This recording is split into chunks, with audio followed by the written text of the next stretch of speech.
Pour le Rassemblement national, Monsieur le Président, la coopération internationale relève du domaine de l'État. Les collectivités territoriales, pour nous, n'ont aucune légitimité à développer une politique extérieure.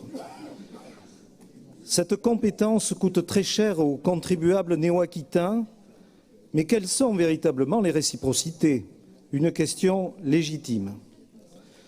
Au-delà de cette internalisation des politiques sectorielles, une région telle que la Nouvelle-Aquitaine prétend avoir une ambition européenne et internationale, ce qui sous-entend automatiquement un démantèlement progressif de l'État au profit de super-régions. Il ne s'agit ni plus ni moins que de revenir à la féodalité et jeter aussi bas l'œuvre de la monarchie française, ainsi que des 5 républiques, je vous rassure, qui lui ont succédé et dont l'un des soucis majeurs a été de préserver l'unité française, ce que nous appellerons, ce que nous considérons comme la France éternelle. En ouvrant ainsi la coopération internationale aux régions, vous créez les conditions de la fin de l'unité nationale. Dans ce rapport, il est en outre précisé que la coopération constitue une dimension humaine de la région qui est parmi les plus étendues d'Europe. En effet, votre exécutif n'avance plus à visage masqué. Il assume clairement l'ambition des régions indépendantes des États qui communiquent directement avec Bruxelles.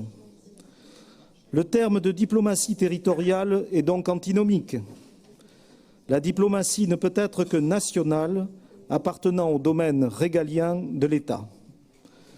En employant ce terme à dessein, vous envisagez donc la région comme une entité dotée de la plénitude du pouvoir et non comme une collectivité tenant son pouvoir du bon vouloir de l'État français. Une remarque illustrera mon propos sur la coopération avec l'exemple de la province du Hubei en Chine. Les échanges économiques avec ce grand État, période 2011-2016, ce pays de tradition millénaire, relevant pour certains de mystères, d'ésotérisme, de voyages entre le Huanghe et le Yangtze-Kiang, sont particulièrement importants.